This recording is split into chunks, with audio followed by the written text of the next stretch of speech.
Welcome to a world beyond the known, where our flat Earth is encased within an immense dome.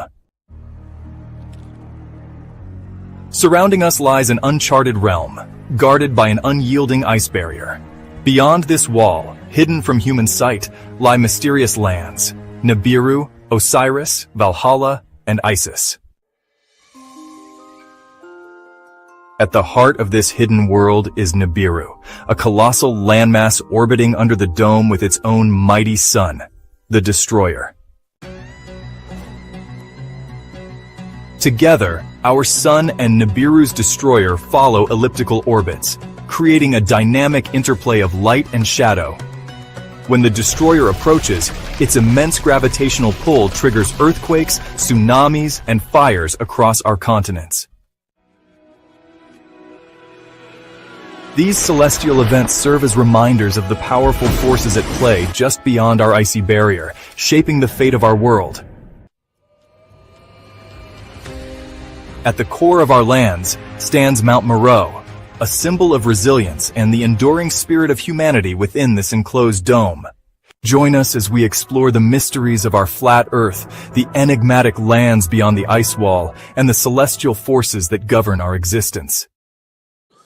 Welcome to another episode of the Truth Mafia podcast. Today, we're going to be discussing the twin suns from a flat Earth enclosed cosmology and perspective.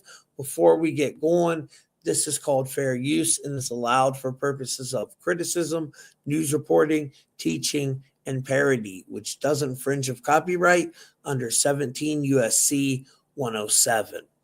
So crazy things going on in the world right now, fires, all kinds of stuff. Make sure you go opt into our daily newsletter. That's over on truthmafia.com. You can find that link down in the description. And then today we're sponsored by Body Align and the Energy Wellness. That this band's amazing. It's got the Suge Knight, the Tourmaline, everything grounded up in this medical grade silicone. And that promo code is Truth Mafia. It protects you against the EMF, the electromagnetic frequencies. It has a hologram on the back of it. Really amazing stuff. We also have the Nanosoma, which saved my life. I had this fungal, it was taking over my body, probably that damn nano fungus that they're spraying over our head in the chemtrails. And I used this stuff, and within 3 days, I took myself off the antibiotics, and it really helped me out a lot. So that link is down below. And if you guys want to get your personal decode and find out your role in this simulation we call life, you can get that. That's on my other website. So we have truthmafia.com, where you'll find amazing truth seekers like Dreamerz, Donut Factory.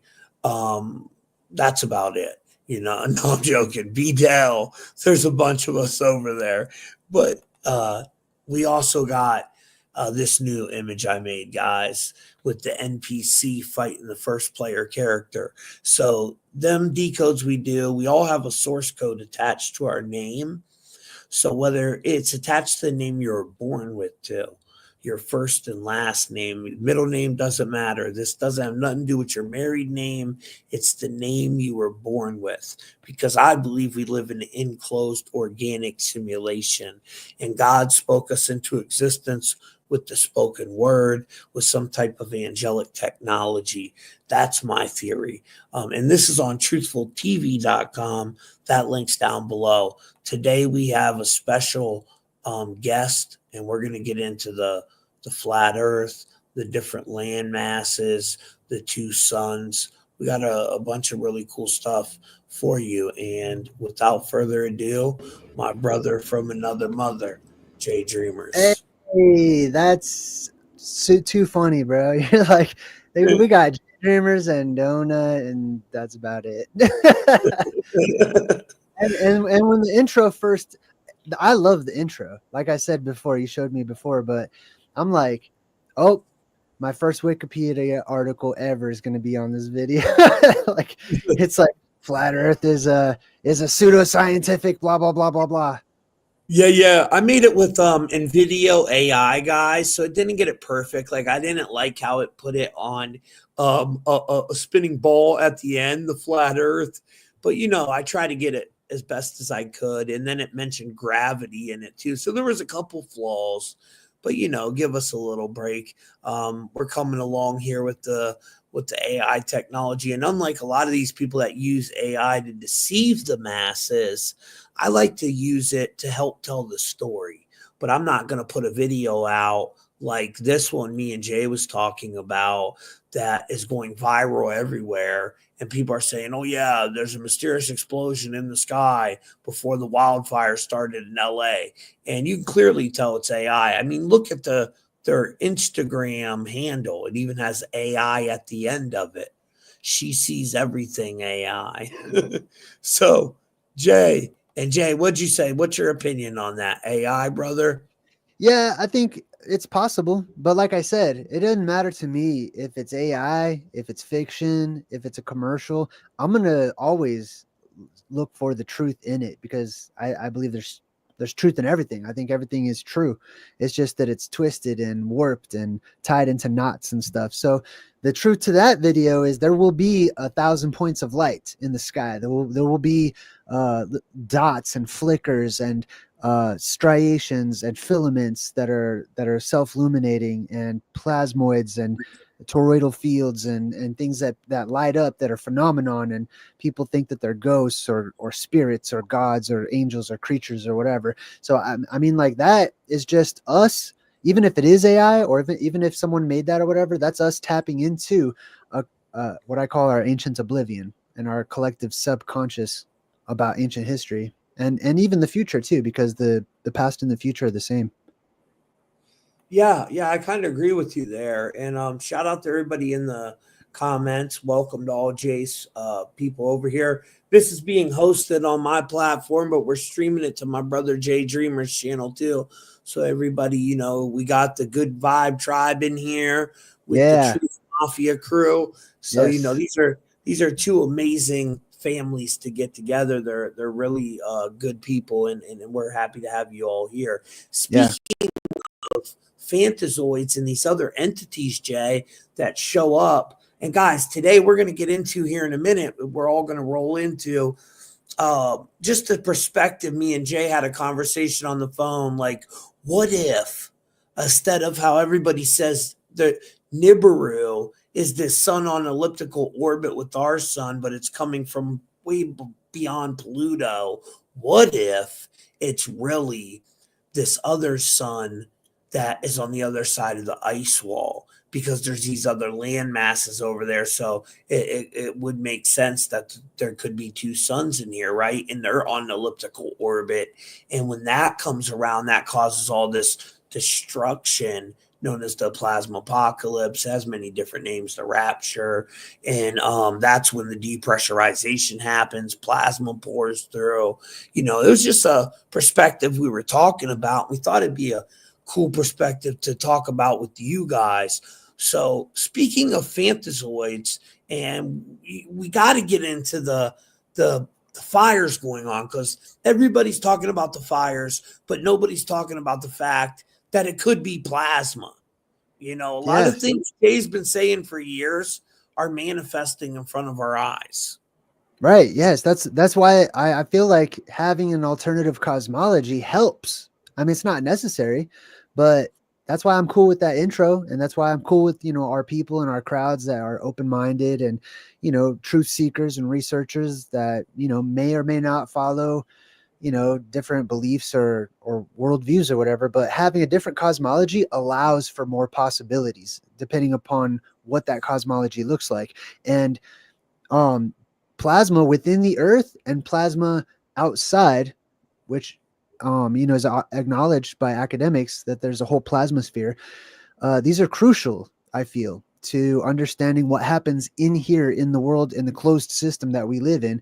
And I talk about it all the time, how the earth is releasing massive, unprecedented, except for like the last age or whatever, amounts of gas.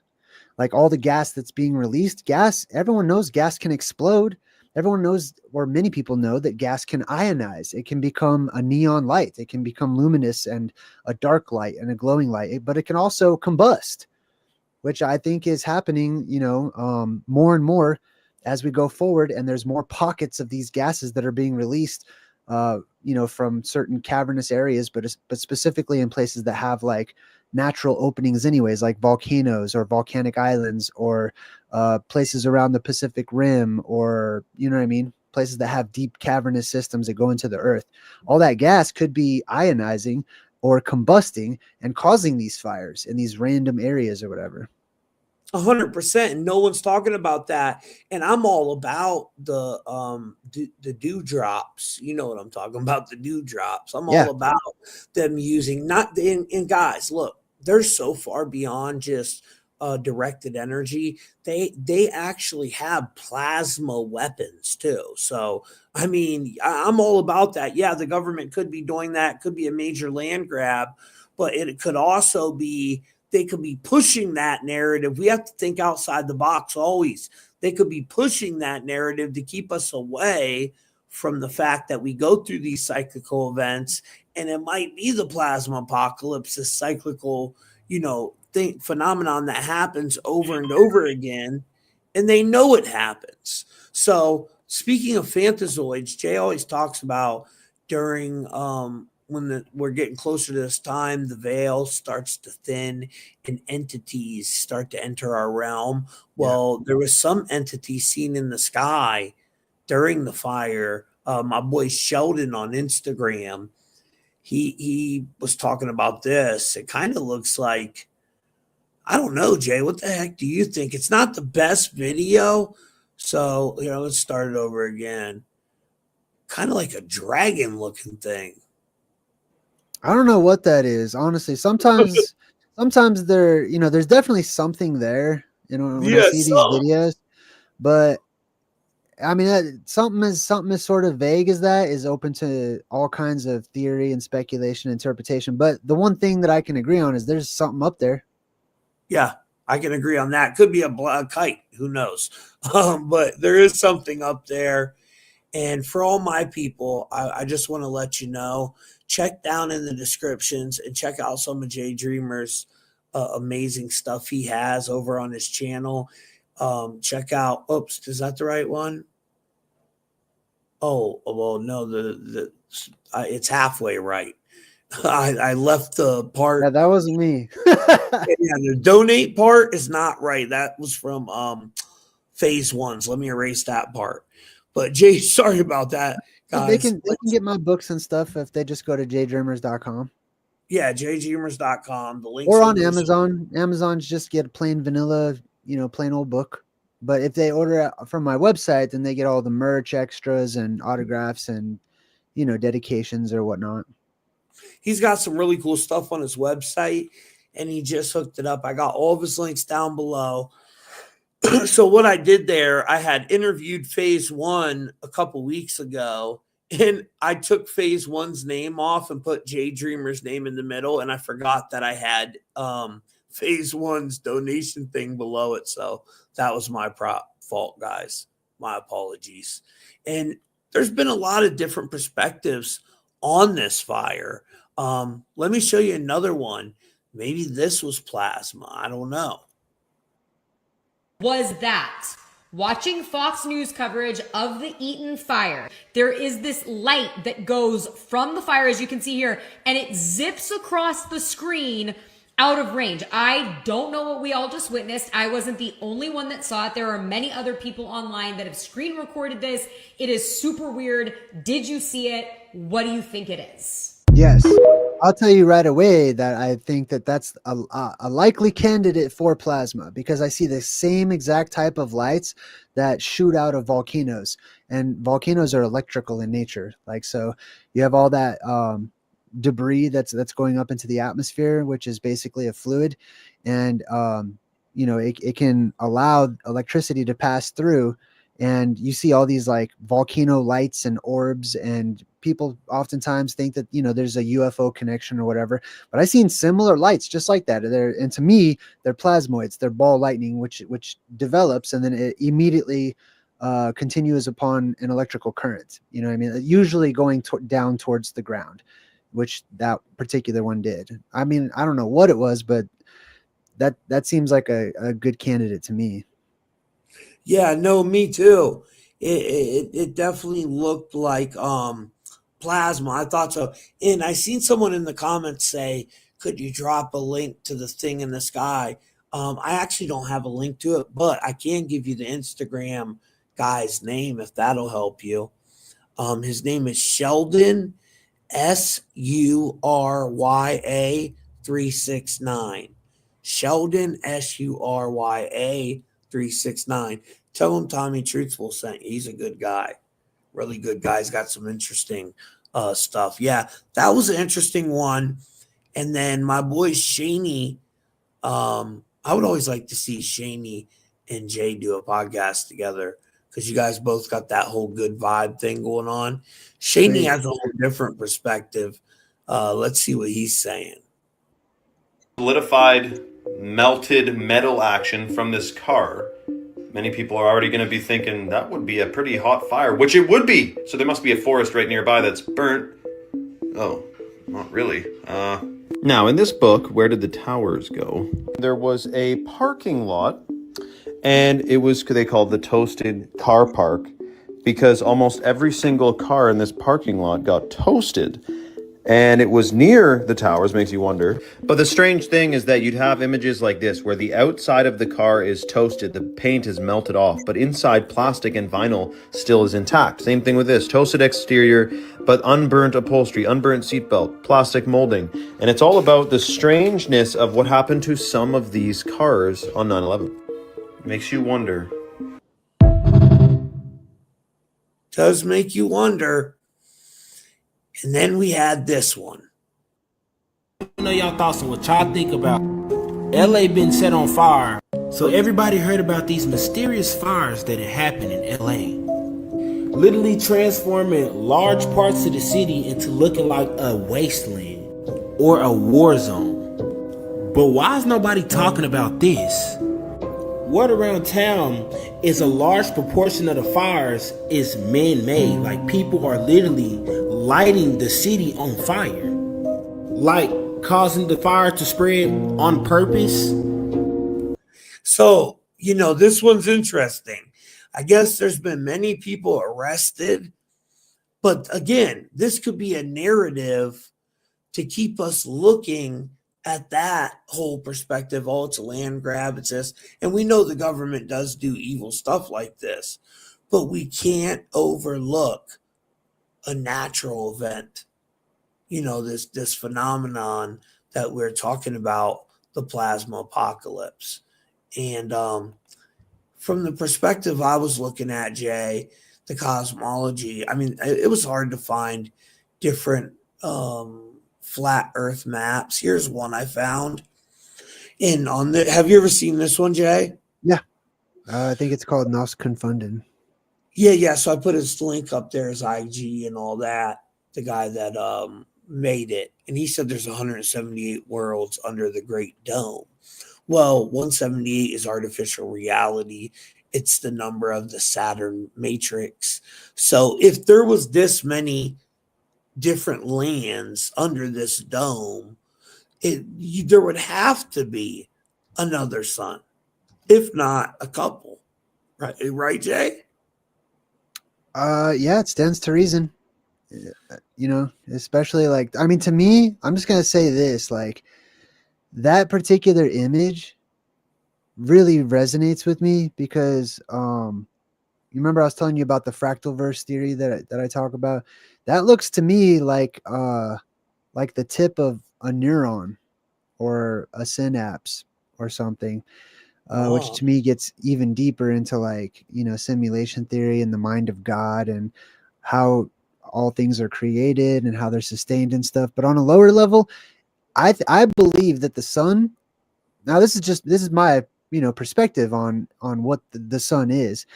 That it's a focal point up in the heavens. And I believe this is why I said cosmology is important for me whenever considering what the sun is and how it can act and how it can appear to the inhabitants of the surface world where we live, and how it can change and alter its movements and position and size and color. And it has to do with where it is actually coming from. Where is that light coming from? The sun is, for me, a product of light that passes through the firmament and meets at a focal point and redistributes that light into what we call daytime. So depending on how that light interacts with the firmament above us, and dependent upon what the shape of the firmament above us is, it can alter what we call suns under the dome, or lights under the dome, or the Yes. luminaries. Yeah. So if there's plasma going all over all of those worlds and they're all domed hypothetically, then yeah, I believe they should all have, various forms of suns. And that would be, they figured out, science anyway, said that most of the universe up there is made out of plasma now. They admitted that. Did you hear that? No, I have not. Yeah, they changed it. I forget what they said it was before. Yeah. Untold Libraries. He just did a video on it. Oh yeah, Library of the Untold. Yeah, sorry, I messed up Joey's name. Library of the Untold. Did you interview him? I have not interviewed him yet. He's on my list of guests. I'm gonna get him if I can, and JWTV. Those are my next two that I'm inviting over. I know he was super excited about doing a podcast with you, my boy Joey. So that'll be cool when you guys do one, because yeah, he did one. He's all into plasma right now. And the video that he was talking about, you got to go watch his newest one on plasma, guys. Library of the Untold, and he gets into that. I forget what he says. Most of the universe was before, and then they changed it and said it's mostly plasma now. Yeah. And there's many people that even have looked into theories of plasma holding some sort of consciousness. Have you ever heard of this? Yeah. I believe that. I think that plasma is conscious. I think it's basically spirit. Like, they're basically ghosts. Like, you know what I mean? And it's it's electricity, and that's how we are conscious. Like the word conscious literally means with knowledge, and knowledge can only be passed by way of chemicals and electrical signals in the brain between neurons through the synapses. You know what I mean? That's why I said it was so interesting that it looks like that map of those worlds. If you look at a synapse, like the top portion of it, that's what it looks like. You would have all these little bubbles that bubble up out of the neuron, which is actually just chemicals and electrical signals that are bubbling up and welling up through the neuron to be stored within these little top portions. And they wait for an event to happen. That event opens them all up and releases those chemicals and electrical signals, aka information, in a data harvest that's known as a synaptic connection or a synaptic event within the mind. Oh yeah, I like that. I like that, man. I like that theory. And this is kind of totally off topic. Well, before I get to that, let's talk about all the different Bible verses that mention that we live in a flat, some type of enclosed simulations and enclosed planes, right? Well, it has an underworld below it too. Yes. The Sheol. Mm-hmm. Which is that supposed to be hell, Jay? Yeah, it's the same. How these places, how we feel about these places is flavored by our perspectives, our life's experience, how we were brought up and stuff. But hell is not just some evil place. There's different sections to hell. There's different sections to Sheol and Hades and the underworld, or the underdark, or the upside down, or whatever. There's different cavernous openings, and they all have different regions to them, just like how we have different regions up here on the surface. And it goes into this an extent, extensively in the book of Enoch, where he has actually taken down into the underworld and shown the different holding areas, the different places for different types of beings and stuff that live down there. But I mean, I'm sold that there's a hollow earth, and that there's a whole world underneath us. Yeah, I'm not one of them people. Like some people think, oh, if you believe in, and excuse my voice, guys, I don't know what is wrong with my voice right now, but it's like every time before I do a podcast, they hit me with some freaking direct energy weapon or some shit. I don't know what's going on, but I'm not one of them people that think, oh, you can just believe flat Earth. But you can't believe there's an underworld too. But like I believe there's an underworld. It's enclosed. The moon and the sun are local. I think there's actually two, maybe three suns. I know Santos Bonacci believes there's three suns. He's been going a little, how do I say this in a nice way? A little crazy lately. He got his YouTube taken down.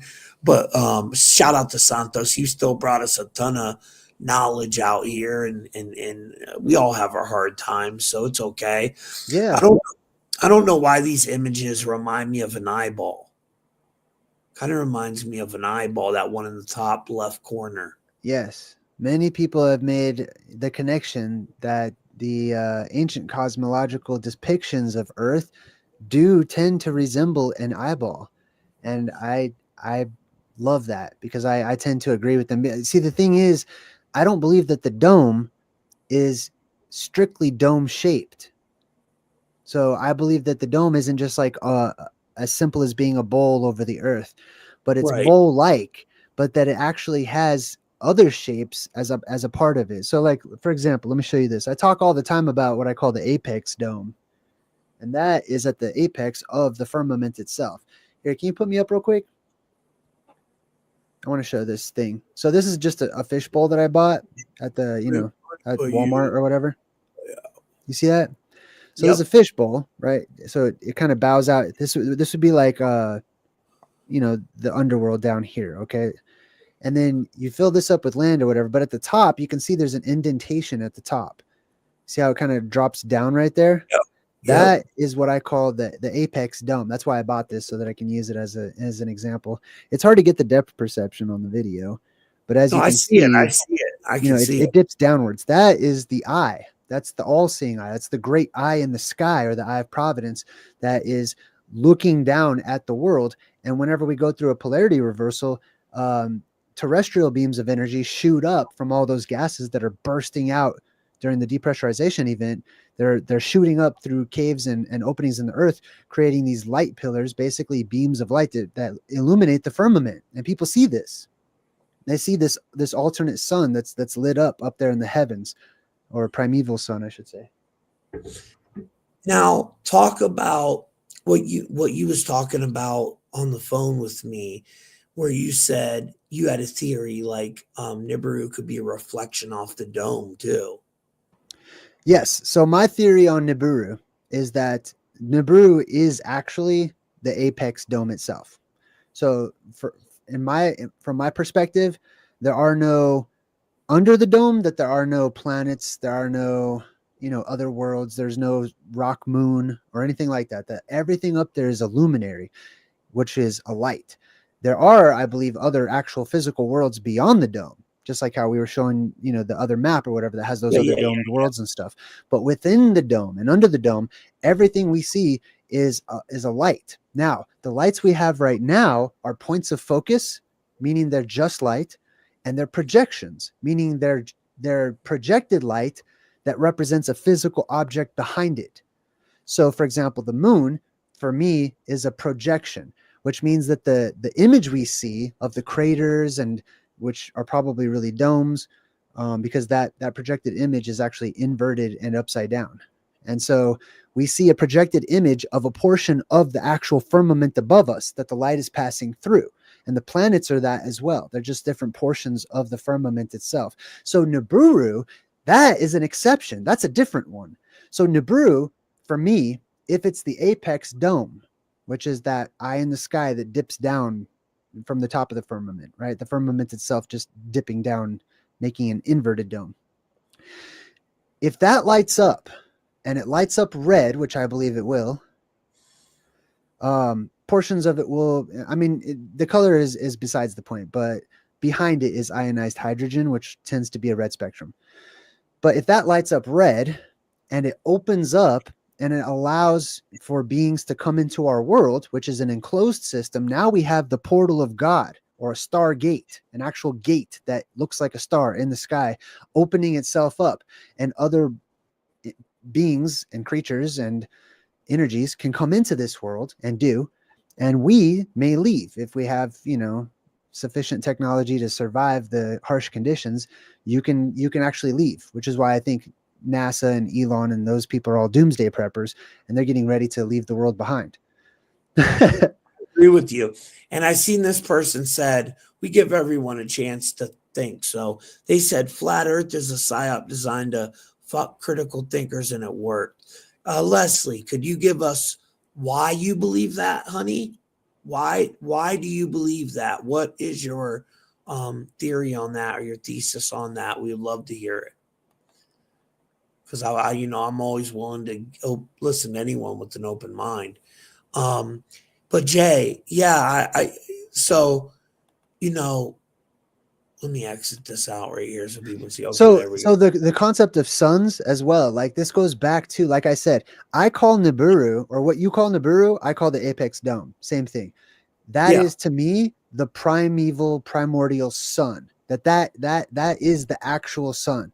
That is the original light source, but it's a physical object. It's not just light like the other luminaries. Like the central sun. Have you ever heard about the central sun? This would be the central sun. In my perspective, it's at the center. It's at the axis mundi, or it's not the axis mundi. It's the axis. What would you call that? Axis cosmos or axis coelum or something? But it's at the center of the sky. Instead of Mount Meru is axis mundi, or the center of the world, in the middle of the world. Directly above Mount Meru is what causes the image of the moon, which is and it also probably actually causes our sun too. But that's the light. That's Nibiru. That's this huge eye directly above Mount Meru, and the beam that comes up from Mount Meru. Yeah, that's fascinating, bro. Because the other day, I was doing a decode on this girl, and she had all this matching numerology with the central sun. And if she's in the comments, shout out to her, because I just sent her decode over to her. And so I'm looking into it. What is it? What's it all about? And I found all this cool information about the central sun. I'm like, wow, I learn new things every day myself. I didn't even know. And this thing goes back to like Mesopotamia. They were talking about this central sun, and it's connected to our soul and higher consciousness, and they believe it's an actual thing.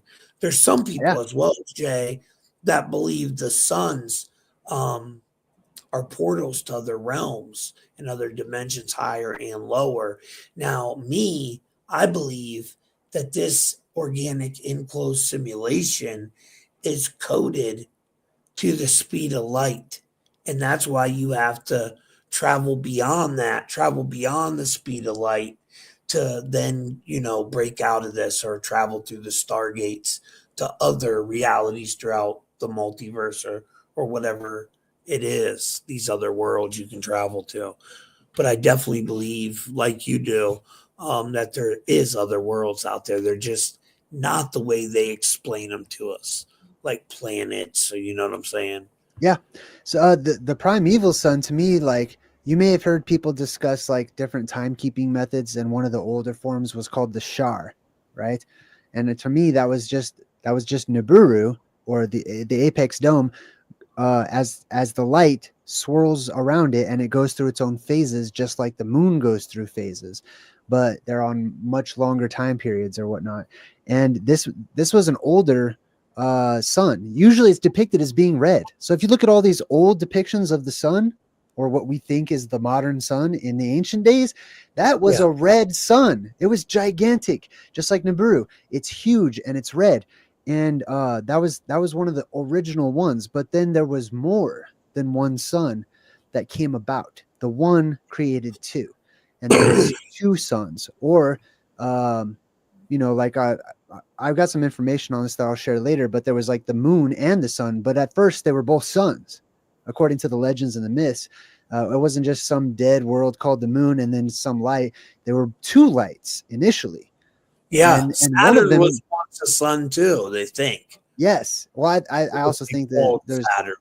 yes. So Saturn definitely, Kronos, Saturn, all of these things. So Leslie, this is her argument, I guess. It's not very great, honey. I thought you was gonna come back with something better than that. Flat earthers aren't going to ascend. That's doesn't explain why you believe that or nothing. But hey, I Yeah. respect your opinion and you have the right to it. So that's cool. Yes. We're not gonna ascend, I guess. Alrighty. Um, so do you have some of the videos, Jay, that you could show us without the audio of the different, like that one in Russia was fascinating that showed Yes. different suns? Yeah. So check this out. Before I play the video, I just want to tell everybody the sun in our sky has not always been in our sky. The moon has not always been in our sky. There have been times when there was no sun at all, the world across. And I know people, sometimes, especially academically minded people, will go, oh, we would all die, we would all be dead, or whatnot. But I don't believe that's true. We live in a closed system. The earth sustains itself.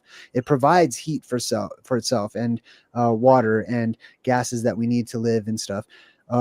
There's been records that the sun has been gone, missing, and these were what our major holidays all revolve around. Going back into antiquity is a fear that the sun would be gone again, that it would disappear.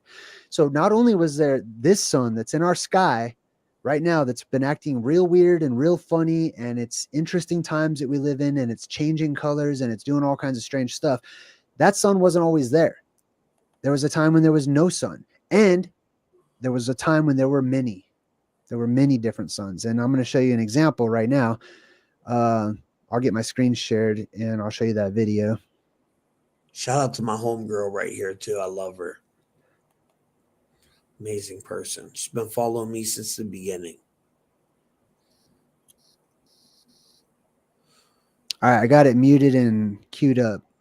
All So right. this is a video in Russia, and this video was just taken only a couple weeks ago, 2-3 weeks ago. Okay, there were 5 suns spotted in the sky. Check this out. Here's one right here by these construction workers.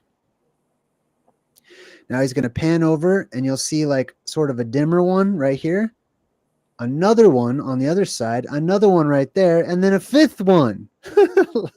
and then what the heck is then that? upside down bow arc. It's not even a And rainbow. a plane spraying chemtrails.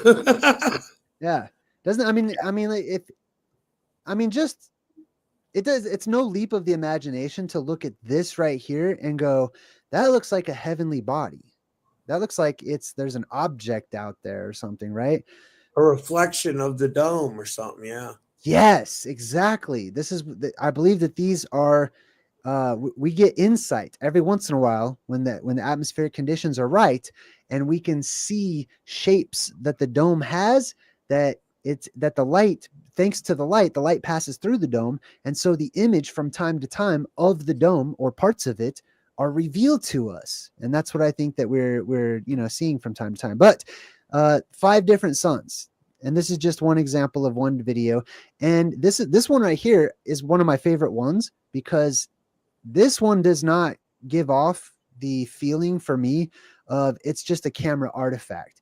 Oh, it's just, something that's messed up or whatever with the camera, and it's how the light is reflecting in the camera. The camera doesn't have anything to do with this, because the camera is panning around 360 degrees and showing you these different suns that were seen in the sky. But sometimes even when the camera does it, it's still showing us how our sky and the lens above us is working, because the camera is doing the same thing. Yeah, Travis, that's very interesting that you say that. You know why? Because if you look at Yalda Bayoff's picture, you know who Yalda Bayoff is, right, Jay? The Yeah. demiurge. Yes. If you ever look at him, the head archon, he's always depicted with the head of a lion, the body of a serpent, and he's in the Vivica Pisces, which the Vivica Pisces is the shape where we get a football from, guys. There's also always depicted 2 suns by him. There's the real sun and then the false sun. And you'll see the false sun it's really a representation of the 8-pointed star, the Star of Babylon, the Star of Anu. So I think Yaldabaoth, the false god, is kind of like what you're saying there, Travis. He's that false sun where when they get deceived, they end up, going back into the reincarnation cycle connected to Yaldabaoth. And then his Mhm. his head worker is called Abrasax, which in Jupiter Ascending, that movie, that was the family that went around harvesting all the worlds. Remember the Yes. Abrasax family? Yeah. And in the video here, they're showing 5 suns, right? And the 5 suns goes back to native mythology and their history of the world and the creation and destruction cycle, specifically that of the Nahua and the Aztec people. They have what they call the 5 suns, which is akin to the 5 worlds or the 5 resets that this world has gone through. And every time we go through one of these resets, which is just an apocalypse or a cataclysmic event or a polarity shift, we get a brand new sun. The sun is young. The earth is older than the sun because this sun is a focal point. It's created brand new each time. It's just it's a different appearing of a light source that is passing through the firmament and meeting at a focal point up in the heavens, right? And this is also how I believe, we can account for things like comets, which are chromatic aberrations, the light passing through, anomalous forms up there on the dome, like craters or domes or whatever. So these are the 5 suns. So if anything, it's an omen that harkens back to the time we see multiple suns or the different suns of creation or the different resets that we've been through. We've been through many, and this is cyclical. And to me, I talk about the omens all of the time. And I want to throw this out there since you did put the link. Don't the Hopi talk about the 5 ages or something? And we're going into the 5th age now. Yes. So different American tribes have different ages and like how many there are. Sometimes it's 5, sometimes it's 6, usually one of the two. But all of them have this in common, that they believe in the cyclical nature of these different ages and these different earths and these different suns that appear.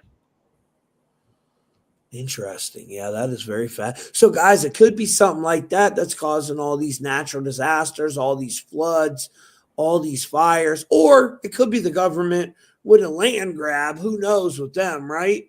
I mean, you never know, but it's cool to think outside the box. I mean, everybody's saying the same thing. It's like everybody on YouTube, everybody on Instagram, they're a bunch of parrots. They hear one thing and then repeat it and repeat it and repeat it and repeat it. I like to look at things from a different perspective sometimes. Yeah. And I think it's cool to do. That's why I always like podcasting with you, bro. And Ani Asoru, he's like that too. My boy Ani, he'll come at it from a whole different angle than most people. Bedell, he comes at it from his own angle, and Bedell, he's into the alien stuff and look, I believe there are entities too. I just believe they're interdimensional. So I have a little different belief. And even him, he says there's a dome. Bedell believes in other planets and aliens out there, but he even believes in a dome. He calls it the net of, dang, I just texted him today too.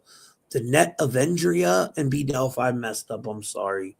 Something like that. The net of Endria, and he said Enlil created it, one of the Anunnaki Enlil, and it was like to trap the souls from getting out. Right, yeah. Enlil was the god of that is Enlil. He's a portion of the dome to me, right? I see Enki as being the blue beam and Enlil as being the apex dome.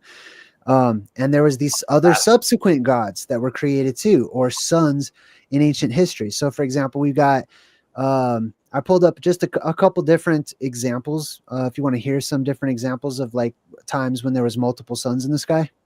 Yes, sir. So we got the Chinese myth of 10 suns. In ancient Chinese mythology, I'm going to read this. In ancient Chinese mythology, there were 10 suns, each represented by a bird, usually a 3-legged crow. These suns took turns illuminating the sky. But one day they all appeared at one time, scorching the earth and drying up rivers. Humanity suffered greatly under the intense heat. Emperor Yao, a wise and legendary ruler, sought help from the archer Hu Yi. So there's the archer, there's the holy arrow reference that I was talking to you about. So this archer climbs up this high mountain and he shoots down 9 of the 10 suns with his bow, leaving one to sustain life. This myth reflects early explanations of solar phenomenon, droughts, etc. And I just want to comment on that too. So I've also done a video about the Hindu legend of Tripura or Tripura, and this legend about this Tripura was that there was these 3 celestial cities up in the heavens, or 3 objects up in the heavens, and these 3 objects could not be destroyed except for by a holy arrow that was shot by Vishnu. Lord Vishnu became the actual arrow, and you'll notice that Vishnu is often depicted as blue as well. So this blue, yes, this blue beam shoots up, this arrow shoots up, and it pierces these 3 objects during the only point in time which it can, which is during a syzygy, which is when these 3 celestial objects in the sky basically go into conjunction and they line up, and then this arrow pierces them and shoots them. And these are these 3 suns, these 3 objects or lights or whatnot up there in the heavens. So that's one example. These 10 suns in Chinese mythology. In Australia, we have the Aboriginal myth that tells of a time whenever the world was incomplete and multiple suns rose in the sky, creating unbearable heat. These stories often explain how the present day balance came to be. So the Aborigines also, speak about a time when there was more than one sun. So one of the things you'll notice about all these stories is when there was more than one sun, they talk about how the world was destroyed by fire.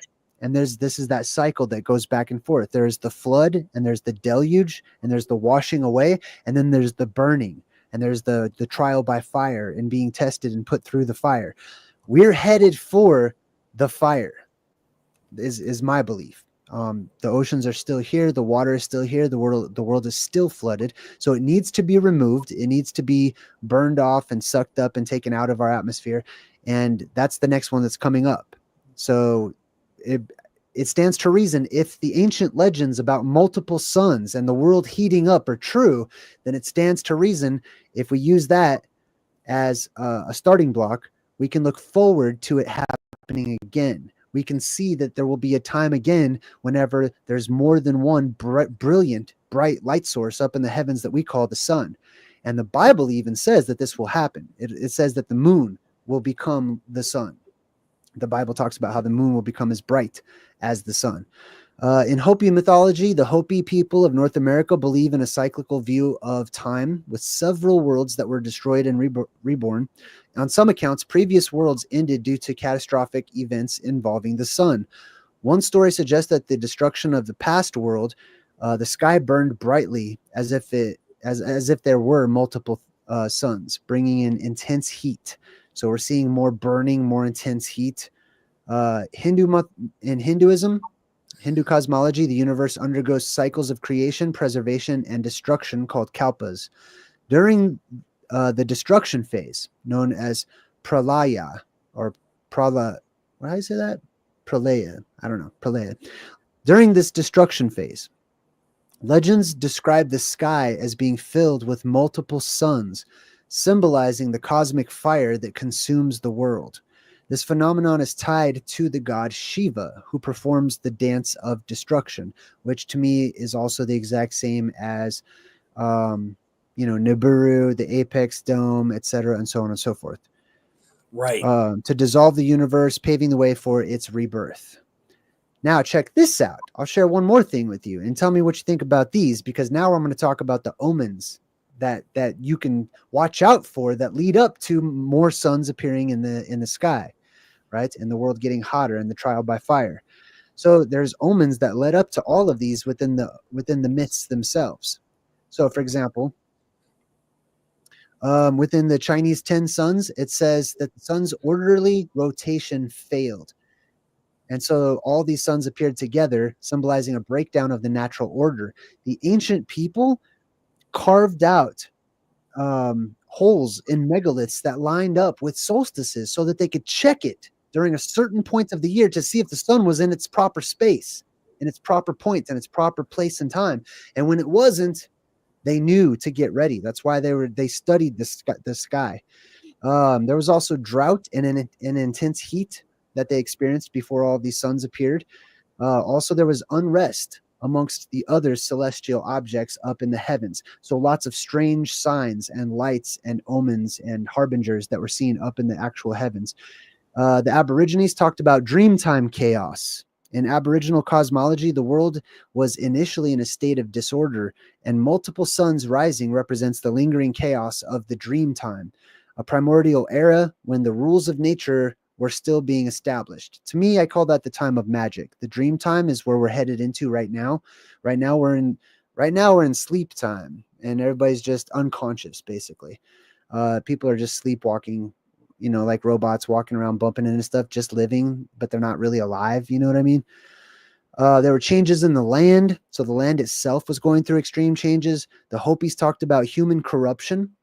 This is also mentioned in many different religions, obviously, that before the end times come, before these great resets and cataclysms and apocalypses come, one of the omens that we see before we see anything happening in the heavens is we see changes within us, humanity, collectively, which is the degradation of society and moral values and the lines between right and wrong being blurred. So that, they're basically flip upside down, which to me indicates a polarity reversal. You know what I mean?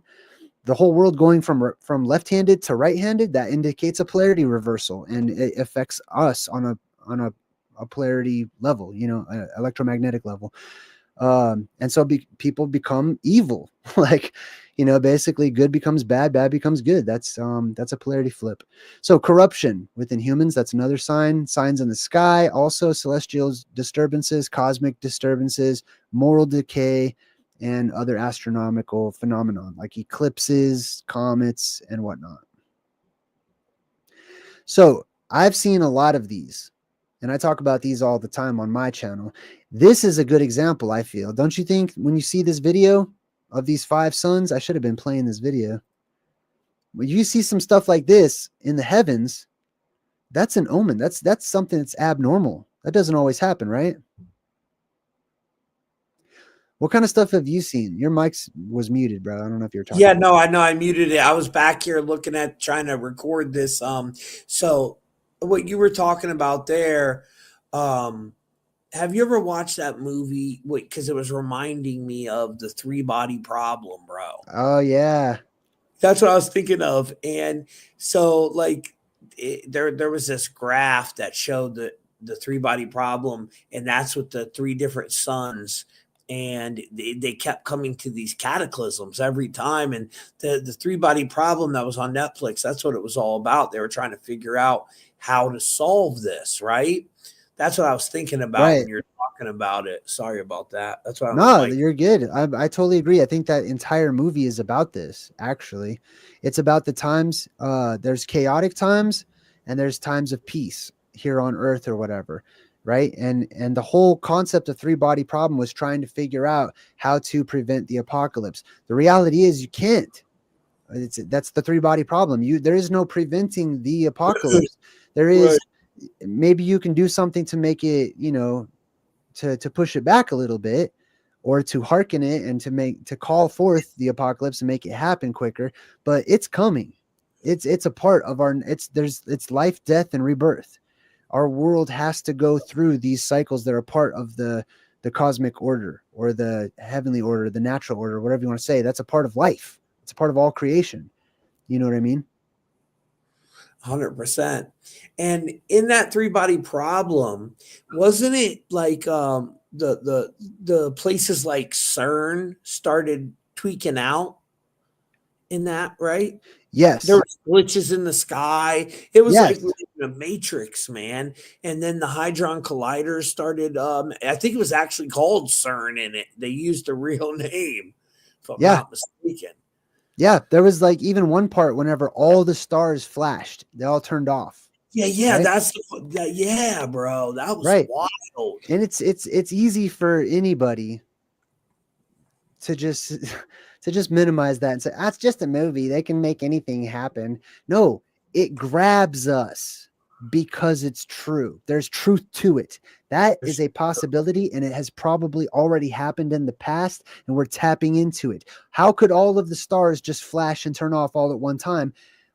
The answer is simple, because they all are created from the same source, which is the light that is on the other side of the firmament, which is creating the stars, passing through the apex dome. Hey, can I show you some pictures of this? Some of these older Renaissance pictures. Yeah, please do. I even have some of triple suns in the sky and stuff. Yeah, please Let do. me throw this up there. And guys, remember, check out Jay's book, check out his stuff. All of his stuff, his links are down in the description for all my people on my channel. Check out his stuff. He's got an awesome, probably one of the best websites in the world. I love his website. I kind of try to model mine after his a little. It was he just did such a phenomenal job with it, and it's really cool. But yeah, did you out? Okay, you added them right here. Here we go. Yeah, so here's one example. Check this out. This is from 1535. So this is the Middle Ages, or the Dark Ages, if you believe in the 1,000 years being added to the calendar. The sky opens up. It opens up, and you see this all the time. I don't know where my mouse is. See how there's like this cloud? Do you believe in the 1,000 years being added to the calendar? I feel like it's pretty compelling so far. Yeah. Yeah, I do too. And what about this, Jay? Before I forget. So everybody's talking about this fog right now, this fog showing up, and it's making people sick. So, dude, I've heard a lot of people that talked about Nibiru and talked about the plasma apocalypse that said during that time some fog would come. I think I even heard you talk about the fog or the mist before. Yes. There will be fog. It will. Well, there is. Oh, it's here. So I think it's already starting, bro. And then in the movie, guys, Stephen King's The Mist. Okay, the fog shows up after this crazy storm. Remember, they all go hide in that store, and then what comes after the storm? These crazy entities. Entity shows up, but then what so the veil's thin, that gets into CERN's connection, but then what happens? The power grid goes down. So they love to play it out on the world stage too. If it's not the actual mist from this event, which I'm leaning more towards that it is that, it could be them playing a script out on the world stage, and the power grid might be going down. Right. So I think that before the apocalypse comes, because to me, that's what we're talking about. Like, to me, it's all about the beginning and the end. So before the apocalypse comes, we get little tastes, little previews, little hints, which are omens, basically, of a small scale things that happen that will be happening on a grand worldwide large scale. So the fog is one of those things. The fog is created whenever you have a depressurization or a differential between pressure and temperature and stuff in this world. So whenever you have an influx of all these different gases, and you have these different temperatures that are being created from the gases that are coming up from the earth, which are usually warm air that comes up from inside of the earth because it's warmer down inside the earth. And you also have, my mind went blank just now. Sorry. But anyways, the fog is to me symbolic of whenever the ultimate event, when the vapor canopy is introduced to this world, and we go back to living in a cloud. We have to emerge from a cloud, to be born again, I guess you could say, or to start this whole cycle over. Not like on a religious tip or anything, but just the world being born again, just like the phoenix reemerging from the ashes or whatever. The world is born in mist. It's born out of a dream, out of a fog, out of actual mist. You know what I mean? And that happens whenever the atmosphere is ripped apart and depressurizes. So you'll have all this mist, and it happens now. So there's all these phantom islands that are constantly surrounded in fog, and they're basically You're talking like New Brazil. Yeah, that's New one. Bill shows up every like 7 years. Yeah. And shout out to Graham Hancock, because I was trying to figure out who was like one of the first people talking about this whole Phoenix thing. And I traced him back talking about this Phoenix event on one of Joe Rogan's podcasts like 12 years ago. And he's talking about mainstream cosmology, that they're lying, that there's some cyclical event that's showing up. And he even said on Joe Rogan's podcast, this is like 10, 11 years ago, bro, that he believed there's an advanced civilization that shows up and rebuilds after these things. Now, he kind of hinted at they were from Inner Earth, too. I don't know if you guys know who Graham Hancock is. He has this what's that series called he has on Netflix? It's called Ancient Apocalypse. Yeah. Shout out to him, man. Yeah. I decoded that whole first episode he did. Oh, did you?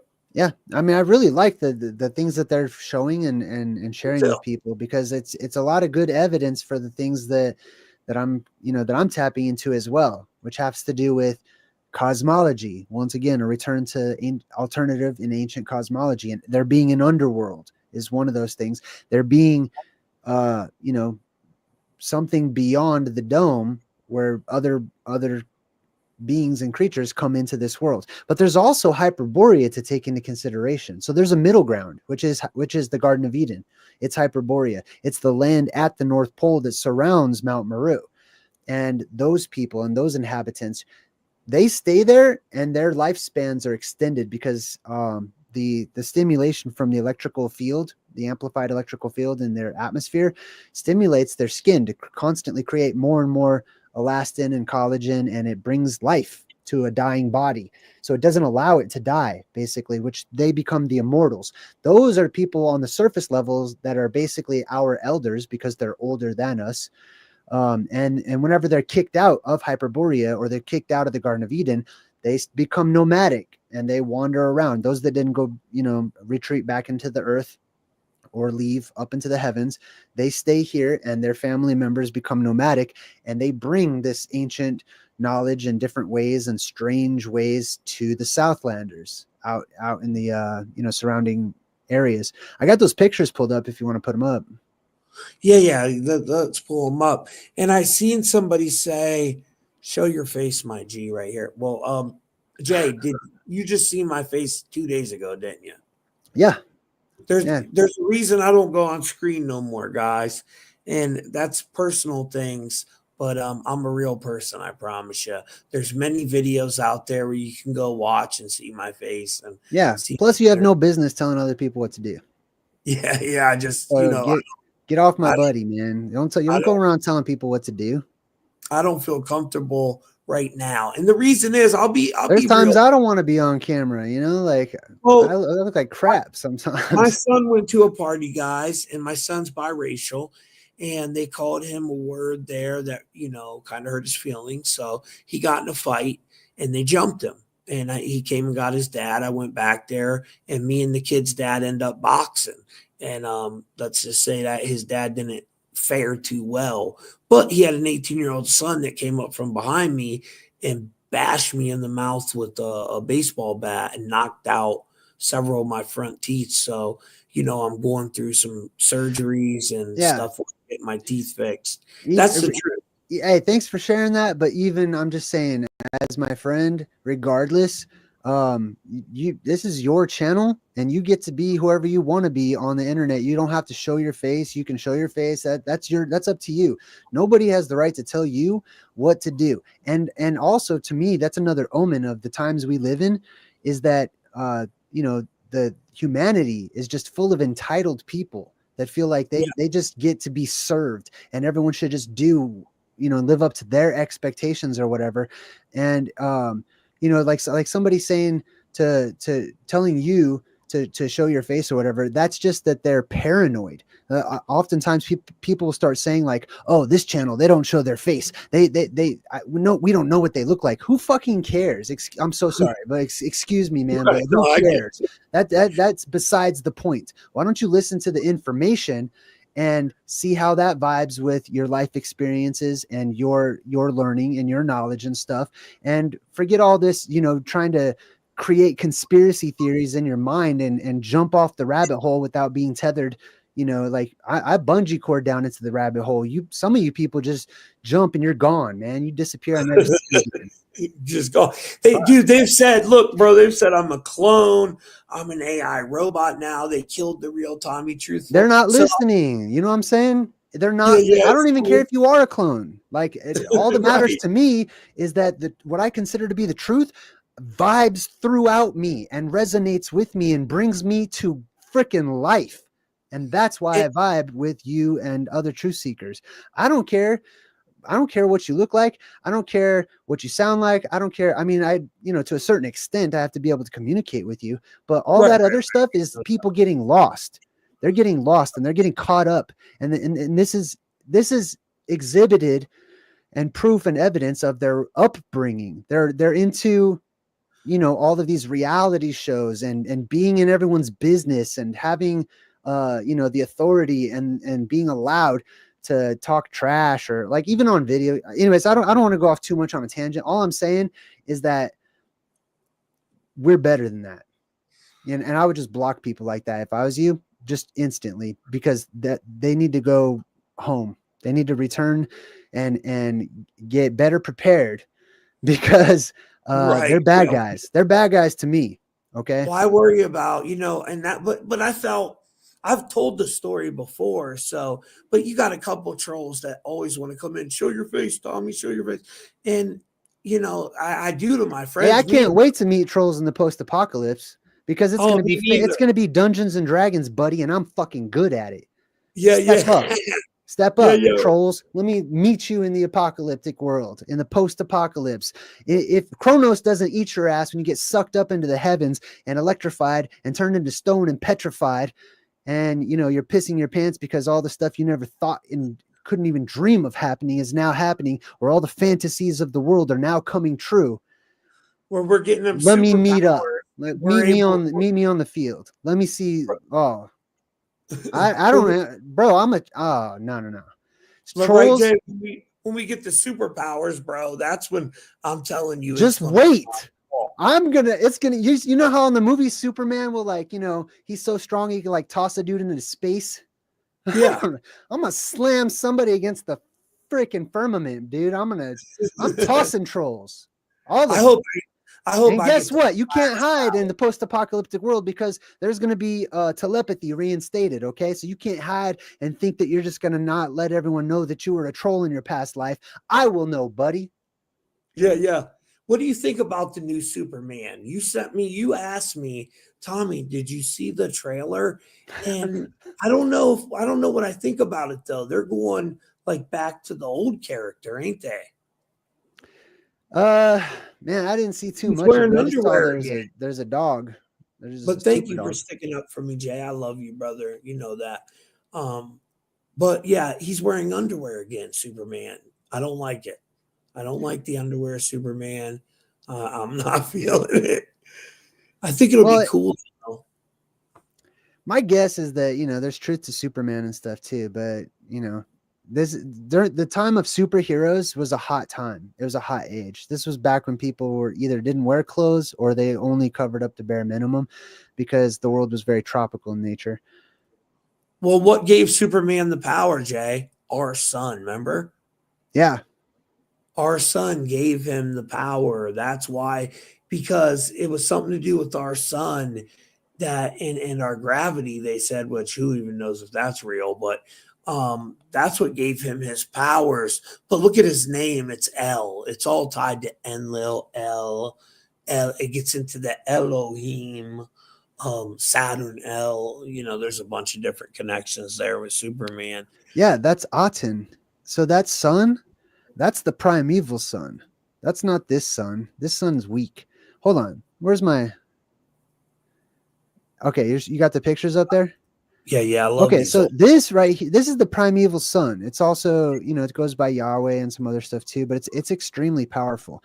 This is the inverted dome up there in the heavens. It's and the light, the rays of light that come down are not just light. but they're radiation, and they are electrical, and they're plasma, and they snake on down into this world, and they bring things to life, and they amplify things, and they mutate things, and they strengthen some things, and it causes all kinds of chaos. That's why this is also the chaos star, or the the chaos magic or whatever. You'll also see, like, here's another example of like the beams that shoot up from the plasma volcanoes. These are the 7 septentrio. This what do you call it? Septentrionalis. And they all shoot upwards to this inverted dome.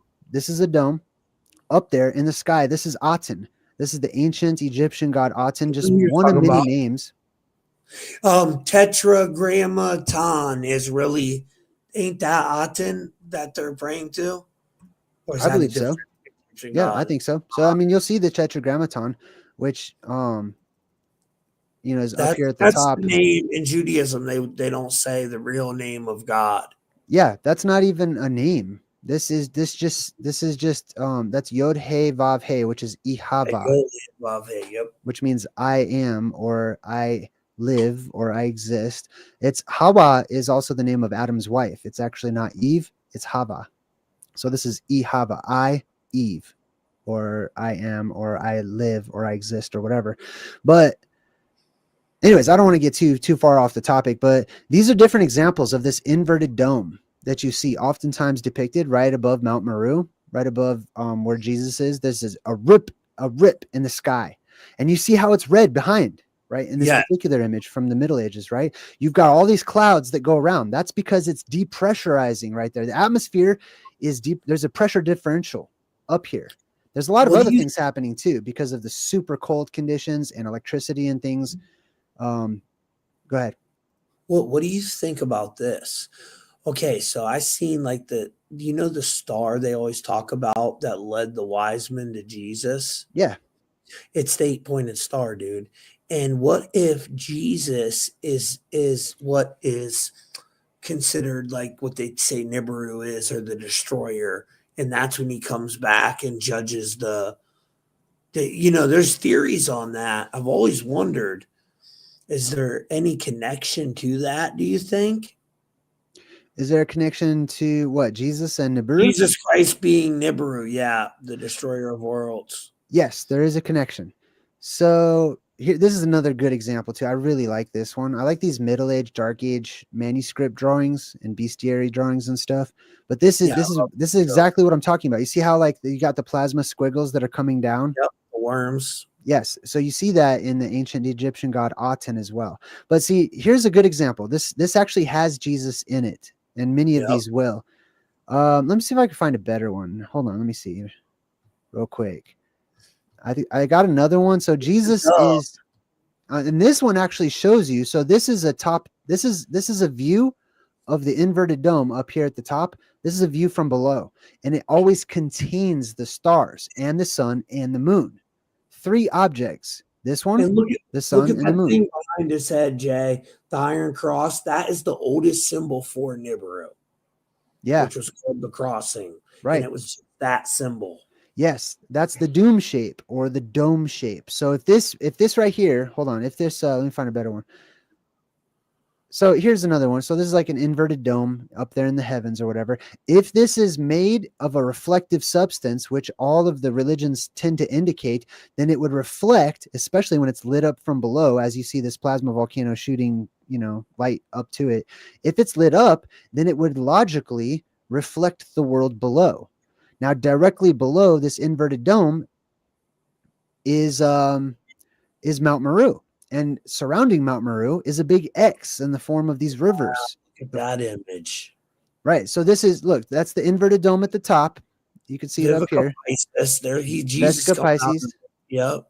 That's the inverted dome. See how it's red on the inside, but blue around the edges?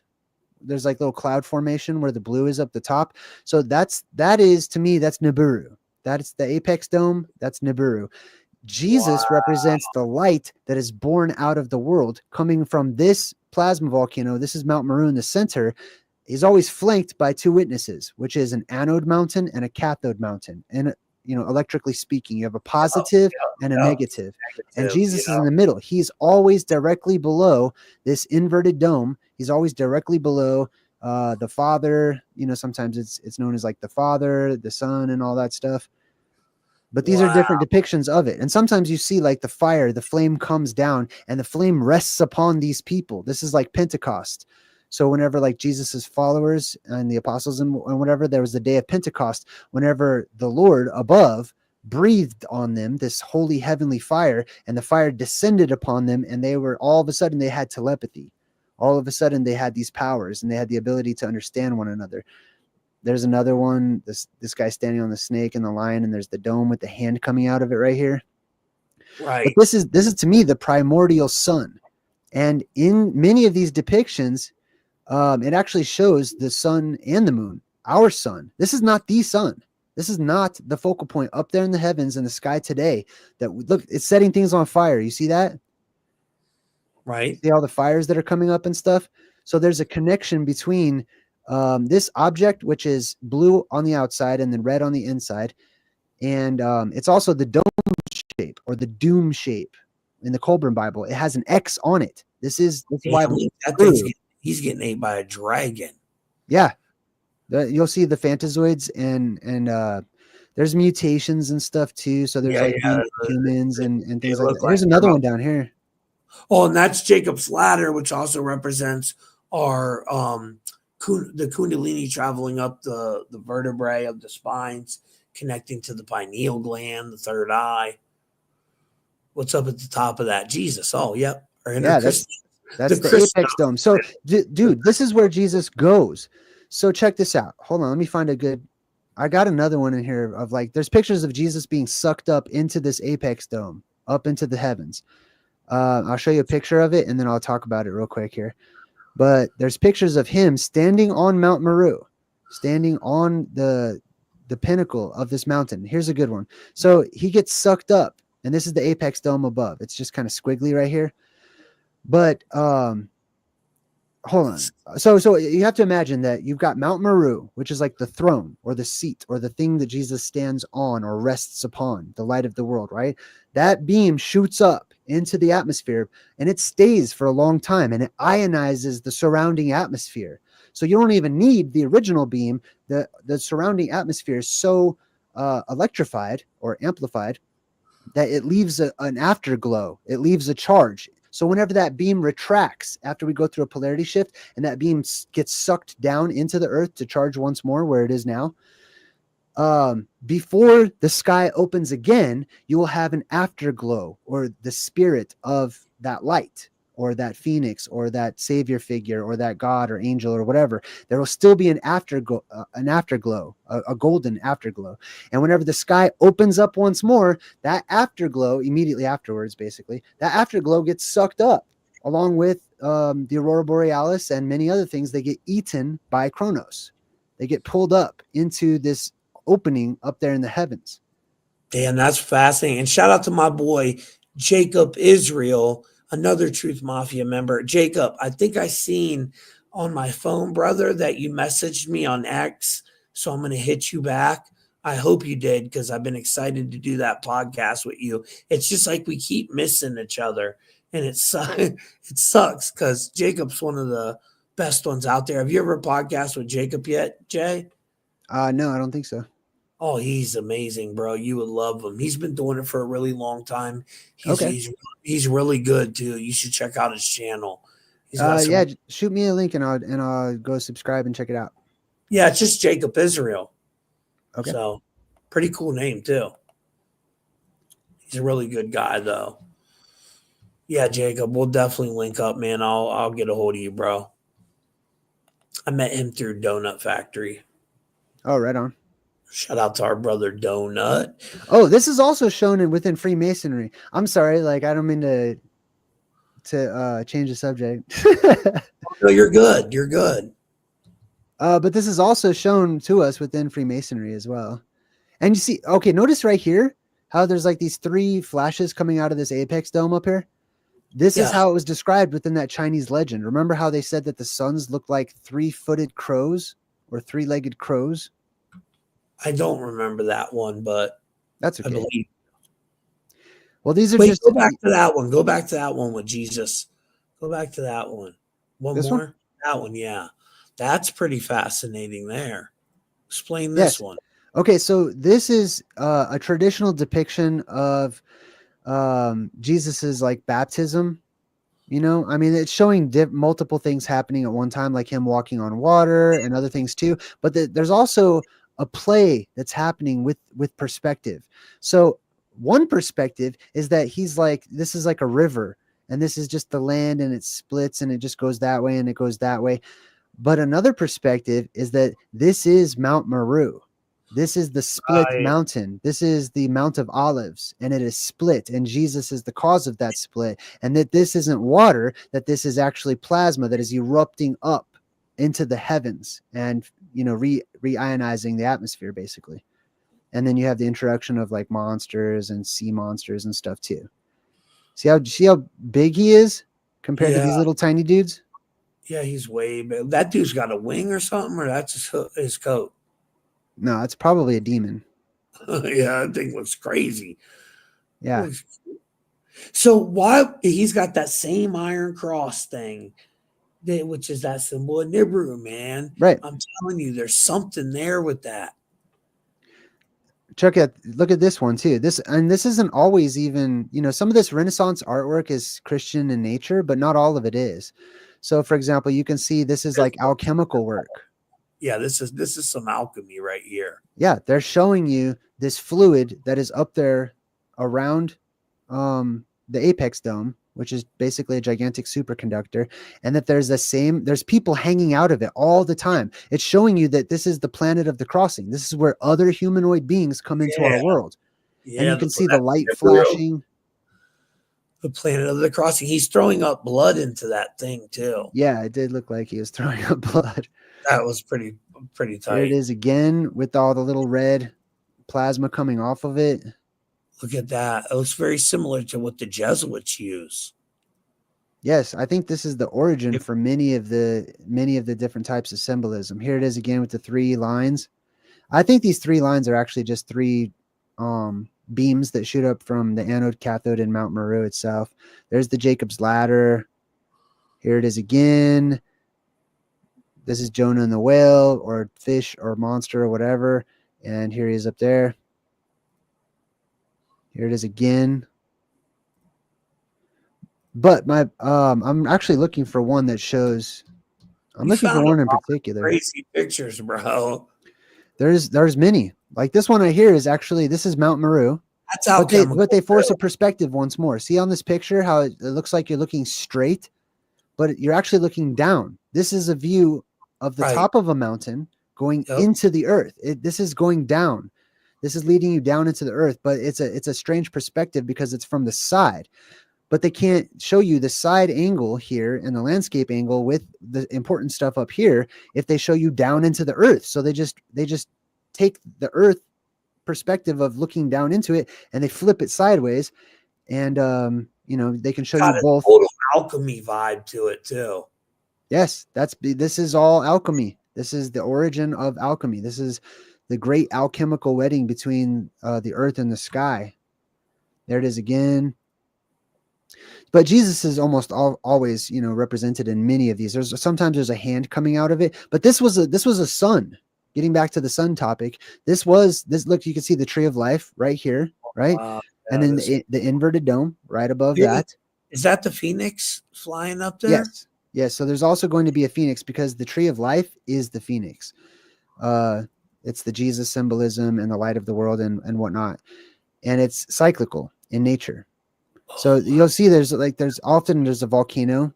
This is a plasma volcano. It's plasma erupting up out of it, and that's the phoenix. That's where the phoenix is born. It is born on a mountain and it dies on a mountain. A normal person within the mountain. Oh, that's an orange tree, right? Nah, this is the tree of life. That's what they think. And these are all the different, you know, symbols and stuff that are on there. Yeah, somebody that doesn't know. There's the sun and the moon right there. This is all alchemical. Yeah. So this is, like I said, it's not just Christianity. This one's really interesting too, because look how they have the sun depicted, right? There's a moon, which is actually like a mirror over here. The woman, that's Isis, the water, the and then you got the male, the sun, the masculine, the feminine and masculine energy, the two polarities. Yeah, that's interesting. Why does that's cool that the double-headed phoenix is over by the male energy. And well, the female's got the double-headed peacock. Mm-hmm. Huh. That's interesting. Yeah. So this is like the blue beam is the sword also. So this is the sword of truth. This is the straight and narrow path, and it goes straight up to the eye. It's the beam in the eye. Here's Mount Meru again. Jesus is inside of it being born with Mary. There's the apex dome up there. Oh, here's a good example. So this one has, oftentimes you'll find the apex dome featured, and it has the sun and the moon and the stars inside of it. And yet, this is the background. Notice how it's all golden? Yeah. That's because that's the color the sky was. This was the golden age. And they had a different looking sky than we did, because of the different circumstances that were happening with the atmosphere and the earth and stuff. But this right here is the apex dome. This is a cloud. This ribbon is actually a cloud that goes around it. It could be like a superfluid, or, something like,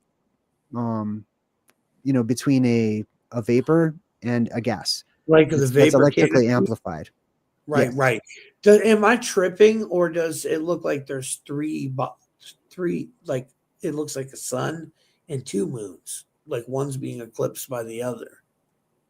Yeah. I don't know why they do that. Maybe to put a face on it so it doesn't look like Mac Tonight from McDonald's. Oh, okay. I don't know. I have no idea. But yeah, this is the moon. This is the sun. These are the stars. The stars are not in any of these depictions. They're not depicted in the background. They're depicted as being on the apex dome, just like right here. You can find it on many of these. See, they put the stars there. Background is golden. That's the sky.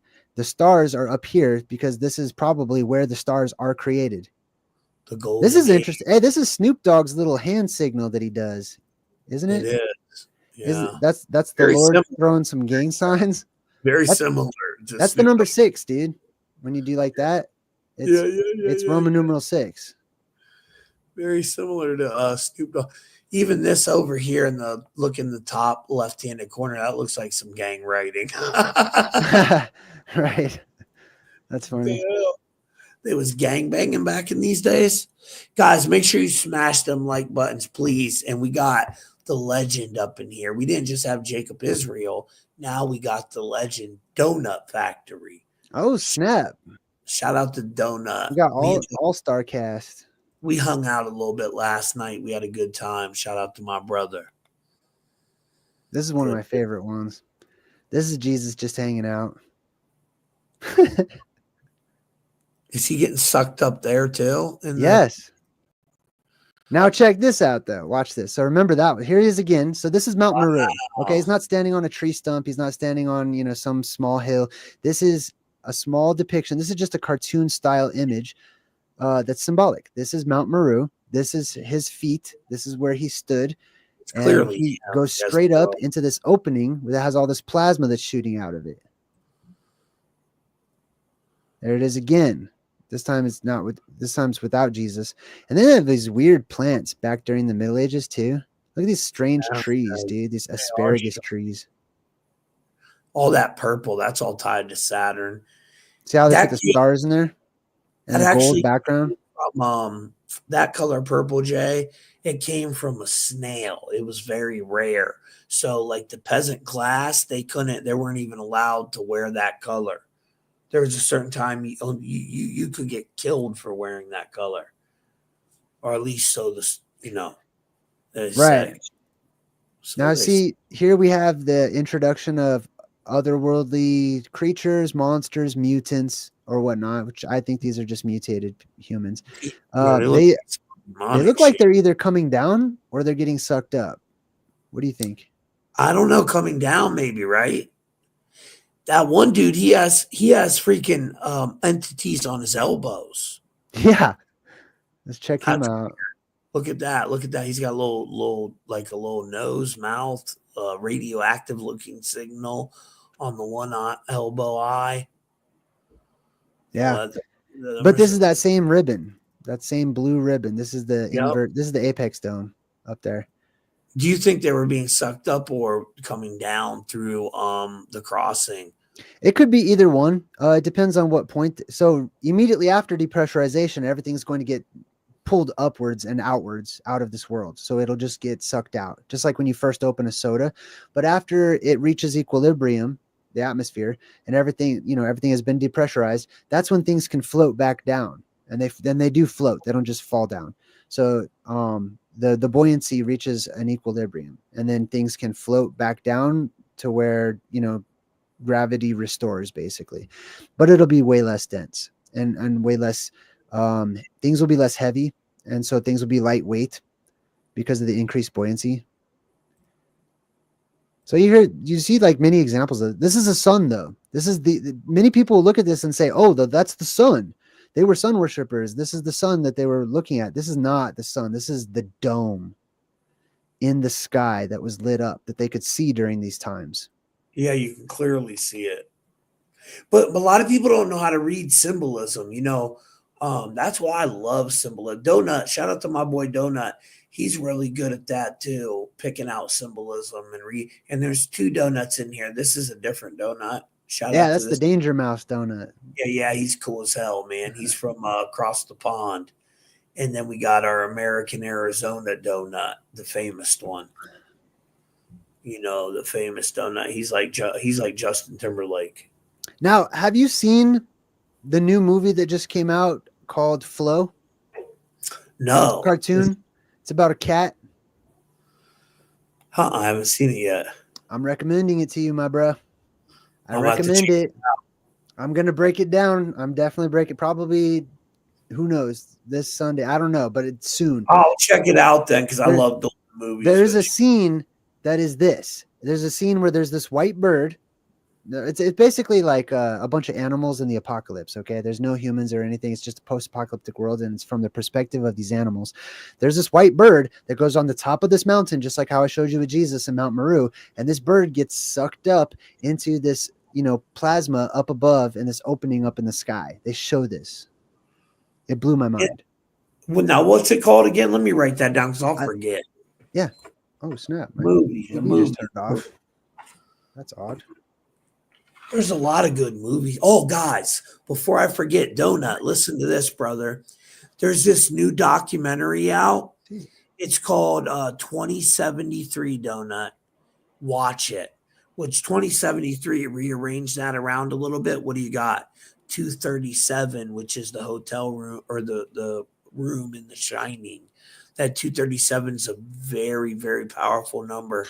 And great catch, by the way, Donut, on the fire truck and the little meme girl with the fires out there in LA. I seen you caught the 38 on the house and the fire truck, which comes from Murder by Numbers.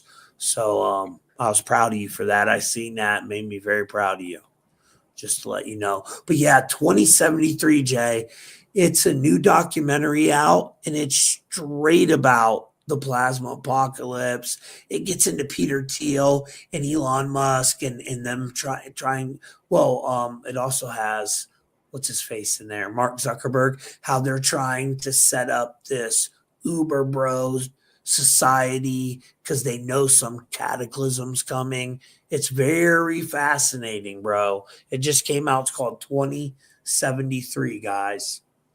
It's a documentary, but it's kind of played out in a way like a movie too. Well, now, what's the name of that movie you told me to watch? Sorry, I'm having like technical difficulties. That's why I'm all dark. Okay, bud. Dude, No electronics just do whatever they want. Like, I swear. They don't listen. The movie, I think, is called Flow. Let me see. It's about a cat. You'll see it should be like a picture. Yeah, it's 2024 Flow. Definitely check that out, dude, because it's all over the movie. The whole movie is showing you the truth of what has happened and what will happen again. Flow. Oh, this cat here? This little yes. cat? Yes. There's no this whole movie, there's no talking or anything, dude. But what? it's because it's all animals. and they don't talk or anything. It's not like Disney. So, but here's the thing. The animals are done in such a way that it's like you hear them talking. It's like For you're watching real? this movie and there's no words at all. There's no subtitles. There's nothing. But because of how these animals act, it's like you can hear dialogue, which Wow, is that's mind-blowing.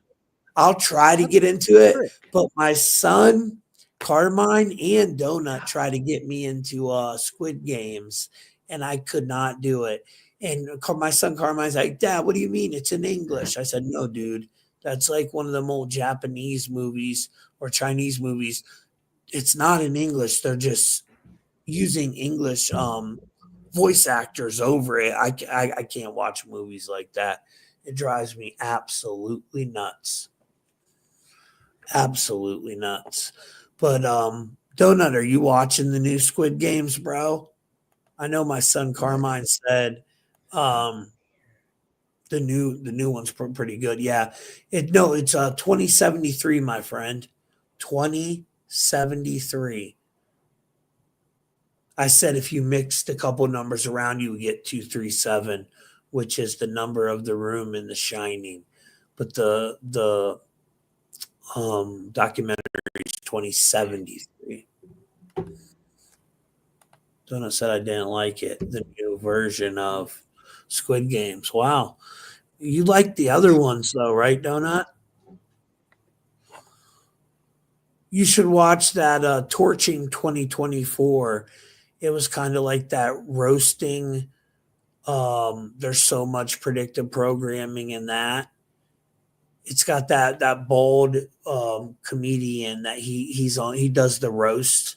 You know what I'm talking about, Donut? It's a new Netflix series. It's called like Torching 2024. Check it out. You do really good at breaking that down. That's All more right. your I got it all mine. fixed up. Sorry It's about on that. Netflix. Dude, the freaking, I can't explain. Like, I use this TV for light. You know what I mean? And I have it on YouTube, and I have it set to like some channel that provides the light that I want, and it just turns off all by itself, dude. The TV, it turns off, and then my gaming system turns on, and all the fucking shit is acting out of control and doing whatever it wants to do. I'm sorry, my bad. Like, That's called being hacked, brother. this is garbage. Yeah, What yeah, the you're- hell? Why does like if I leave something on, the freaking people they're coding it. They'll be like, "Oh, are you still there? Are you still listening? Are you still watching? For your protection, we need to save energy. We're gonna save you some energy." And like, no, leave my stuff on. I will leave it on if I want it on. Okay, you don't need to do stuff on my behalf. Dude, my stuff God. gets messed with so much though, and it's usually when I'm doing podcasts with certain people. Yeah. That's why I'm on a VPN right now, triangulating in 8 different countries at once. They don't know where the hell I'm at. But well, Jay, we're actually at an hour and 37 minutes. That sacred 137 number. Nice. We'll let it get past that. We ended at 138 because that's a number one of our buddies like. But yeah, man, I really appreciate you coming on. Do you got anything you want to plug? Why don't you plug your new place where people can send you pictures because your old one got broken? Oh, right? That's right. Yeah. So I think Tommy put a link in this video's description, but I'll probably update all my videos too. But I have a new link for my omens episode, so people can send me their video submissions of like strange omens that they've recorded, cell phone videos or home videos or whatever, pictures too. So those will be taken into consideration for sharing during my omen segment.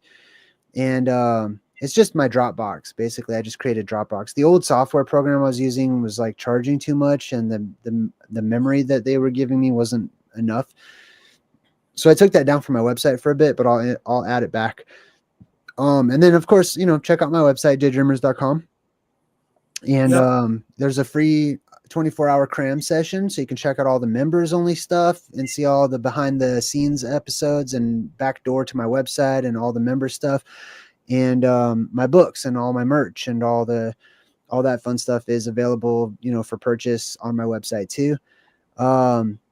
I was doing Plasma Apocalypse consultations just to sort of like, do one-on-one videos, meetings with people to answer questions and help them to better understand the Plasma Apocalypse and stuff.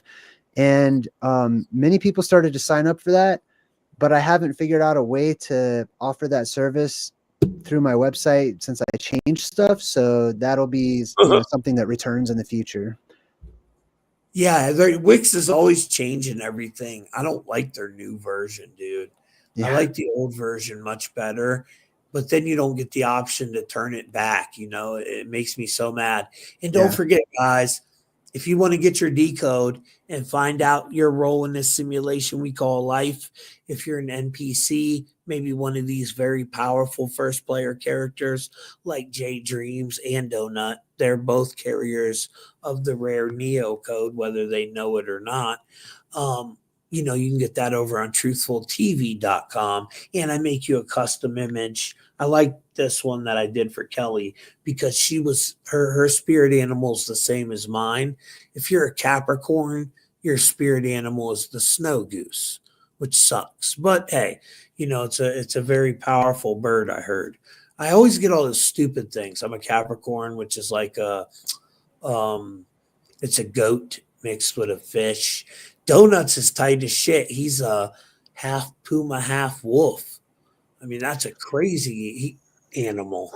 Yes. Well, that's interesting too. Like just the word Capricorn, it implies goat and fish, but it's actually like Capri, which it has to do with the waters, and then corn, which has to do with horns, which means horns that come up out of the waters. And it might have something to do with the waters above, actually, celestial waters that are above us. And then the horned one, or the horns that come up out of those waters that will come down towards us, which is all related to what we were talking about. When are you and Donut going to do another podcast, bro? I don't know. The last one was awesome. Yeah, that was a pretty popular one. So I've got a podcast called Truth Seekers where I just, I invite guests on or whatever, and Donut was on there, and we were talking about his Illuminati worms, which I really like. I really dig this whole Illuminati worm stuff. So that was really good. But like I said, for right now, I'm trying to get as many different guests on as I can, so it doesn't just repeat itself like just the whole podcast. Eventually I'll invite the same guests back. It's otherwise you'd be on there all the time or whatever. But right now I want to get as many different ones as I possibly can. And so I'm going to reach out to my buddy JWTV, shout out to his channel. And then, man, I can't remember the other person that I just said I wanted to get, but there's a bunch of people. And I'm open to people, suggestions. I'm willing to be a guest on other people's channels too. That's fine. So I can promote, my books and my work and stuff. Yeah, you could probably go hook up with Donut and check out his channel. He's got some really cool followers. I'm sure he'd have you on, man. Once he comes back and is doing. I want to have all you guys on. You, Donut. I love that idea. I think because my birthday's coming up the 17th, so I already got a bunch. Donut said he's coming. I want you to come. Jacob Israel, I would love you to come on January 17th, brother. We always do a birthday episode. We need an all-star, like Hollywood Square style. Like we need an all-star event. The whole Truth Mafia squad, like the top tier. Yeah. I gotta hit Bedell up, Ania Soru, all the top dogs, and get us up on there together. Yeah, that'd be a fun one, man. But thank you for coming on today, and all the links are down in the description, guys. I'm gonna end this. It'll play an outro, so if you want to stay on, Jay, or if you got something to go, you can go and handle that. I'll hang out and say goodbye. All right, brother. Let's play our out.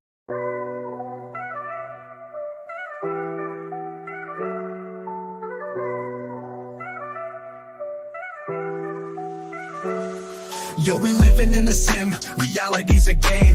NPCs around us, they all look the same.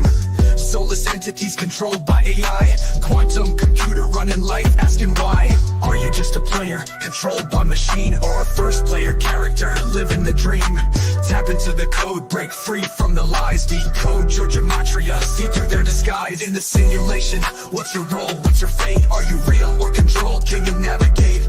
Elites use gematria, secrets in the code. Find out your archetype, let the truth unfold. Super quantum computer, pulling all the strings. NPCs moving like puppets on a swing. The Matrix got nothing on the life we lead. Green letters falling, it's the truth we need. Are you just a player, controlled by machine, or a first player character, living the dream? Tap into the code, break free from the lies. Decode your gematria, see through their disguise. In the simulation, what's your role, what's your fate? Are you real or controlled, can you navigate? Elites use gematria, secrets in the code. Find out your archetype, let the truth unfold. Archetypes defined from NPCs to Neo. First players rise, let your true self show. Do the